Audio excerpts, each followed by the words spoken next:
E aí, povo do céu, tudo bom? Preparado para falar sobre incredulidade? Você está preparado dentro do seu coração para ser quebrantado hoje? É forte, mano.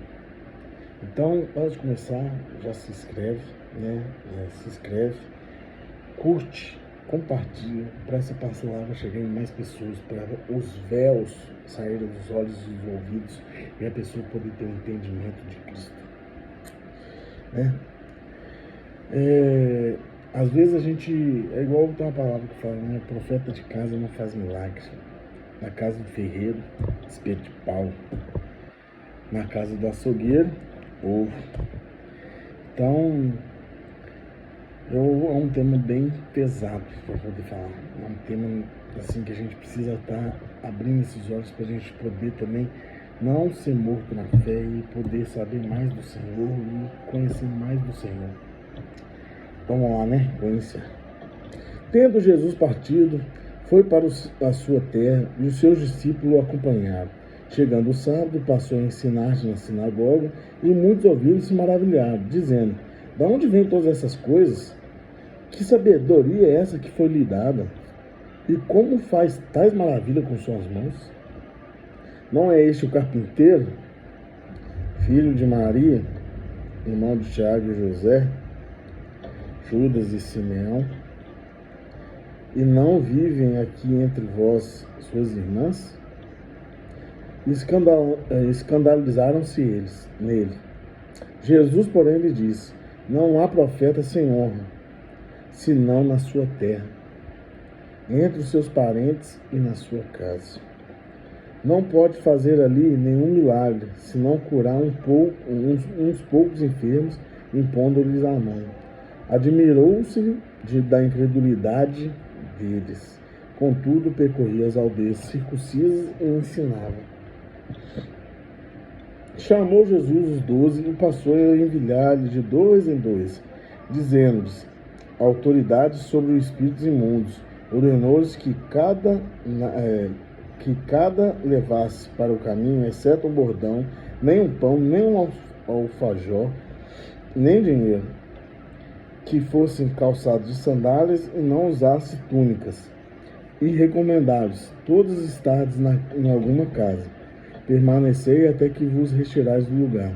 Se em algum lugar não vos receberei, nem os ouvir, saia dali, sacuda o pó dos pés e em testemunho contra eles. Então, saindo eles, pregaram ao povo que se arrependesse. Expeliam muitos demônios e curavam numerosos enfermos, ungindo-os com óleo. Então, irmão, essa palavra que eu tenho para trazer hoje, né, que o Mateus já recordou ela lá no início, na ministração de hoje, quero mostrar que às vezes somos levantados para outras pessoas, que não somos levantados para pessoas próximas, mas para desconhecidos, né? Porque às vezes o poder do jugo está conosco e a gente infelizmente não consegue ver o que o outro carrega. A gente tem lapsos de falar: uau, nossa, esse cara cresceu, essa pessoa cresceu espiritualmente, só falo de Jesus, mas a gente não tem fé para acreditar que a oração dele pode modificar a nossa vida, que as palavras dele modificam a nossa vida, né? E somos conduzidos pelos espíritos imundos, que vêm falar até mal. Fala que a pessoa, né? Você acha mesmo? Entendeu? Infelizmente, o espírito de julgamento anda em nosso meio, pois somos fracos e não conseguimos ver, às vezes, com os olhos espirituais. Pois, igual já diz a palavra, nem só do pão viverá o homem. Mas temos a tendência de alimentarmos da carne e não de espírito. E às vezes estamos travados em nossas vidas por não saber reconhecer os dons de pessoas, pois temos inveja. E ficamos a comentar: queria ser igual àquela pessoa.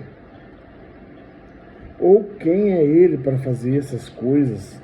Não é apenas fulano, filho de Beltrano, amigo de Ciclano, que vivia com Beltrano, em botecos e não sei o quê, que antes estava nas mesas de escarnecedores. É forte, né, irmão? Dói. Mas às vezes a gente é levado por esses impulsos. Eu reconheço, eu já vi muita gente, né, sendo abençoada, sendo modificada, carregar algo sincero de Cristo. Mas eu não posso dizer que o mesmo espelho refletiu na minha vida. Mas eu fui levantado por outras pessoas que viram Deus na minha vida. Então a gente tem que entender que às vezes a salvação, até de um parente, às vezes não está combida a nós. Porque às vezes Deus vai levantar por causa desse espírito de incredulidade que está tão enraizado na pessoa que ela não consegue se desenvolver. É porque essa luta é sempre contra o ego, né? É sempre contra as nossas necessidades, contra as nossas vontades, né? Deixa eu só ler aqui Mateus 13 de novo, né? Que é falando também da mesma passagem, mas com algumas outras palavras, né? Do relato. Olha lá. Tendo Jesus proferido essas parábolas, retirou-se dali. E chegando à sua terra, ensinava na sinagoga, de tal sorte que se maravilhavam e dizia: de onde vem essa sabedoria e esses poderes miraculosos?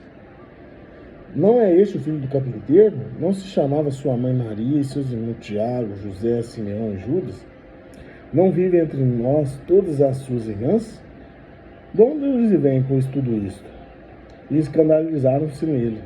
Jesus, porém, lhes disse: não há profeta sem honra, senão na sua terra e na sua casa. E não fez ali muitos milagres por causa da incredulidade deles. Então, assim, às vezes eu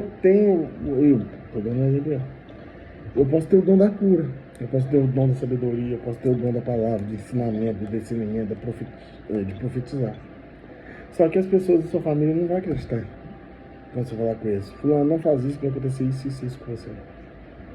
Fulano, tem uma pessoa sem sensato do seu lado que está fazendo isso. E às vezes é o Espírito já conduzindo a pessoa. Mas a pessoa ainda tende a não acreditar. Por causa do ego. Como que fulano é melhor que eu? Só que as pessoas entendem isso, que é degrau, é competição, mas às vezes não é. Então, para falar, né, a nossa luta é contra o ego, além da incredulidade. Mas é o ego que conduz a gente não reconhecer as pessoas. Pois a nossa luta não é contra seres humanos, mas contra poderes e autoridades, contra os dominadores desse mundo de trevas, contra as forças espirituais do mal nas regiões celestiais. Lá em Efésios 6:12 já nos alerta sobre isso. Porque às vezes a pessoa está do nosso lado, só que ela está sendo conduzida, né, por um espírito que não é de Deus. Mas é porque a gente às vezes decide errado e a gente acha que uma coisa que vem na nossa mente é a verdade, mas às vezes foi uma seta do inimigo para tentar matar aquela vida. Orai e vigiai o tempo todo. E não vendo as coisas não vendo as coisas acontecer, ficamos desanimados ou querendo desanimar o próximo. Às vezes nem achamos verdades, mas deixamos o inimigo usar a nossa boca. Mas pensando nisso, para você ou para mim mesmo, para a gente sempre se fortalecer, para a gente que já foi atacado com essa incredulidade, contra esse ego, né, e os espíritos que estão lutando nas regiões celestiais para essas coisas não acontecerem, vou ler Isaías 40:31. Mas os que esperaram no Senhor renovarão as suas forças, subirão com asas como águias, correrão e não cansarão, andarão e não se fatigarão. E João também tem uma passagem, né, dizendo sobre isso, lá João 16:33, que para a gente estar fortalecido, né?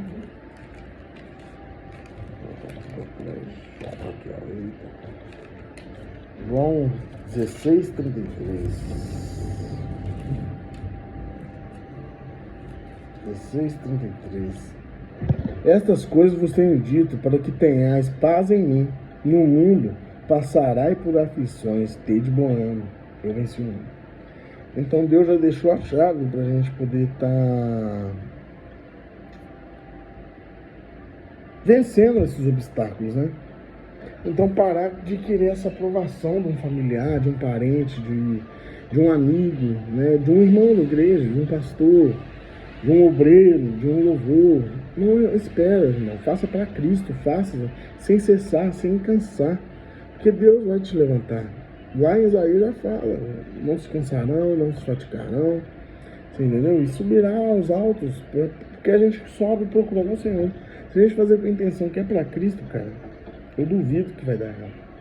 Você vai passar lutas, porque já fala.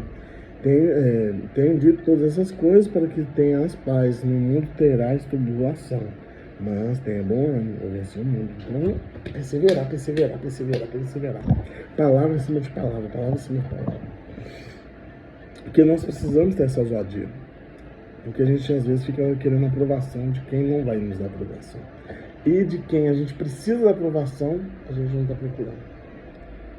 Forte.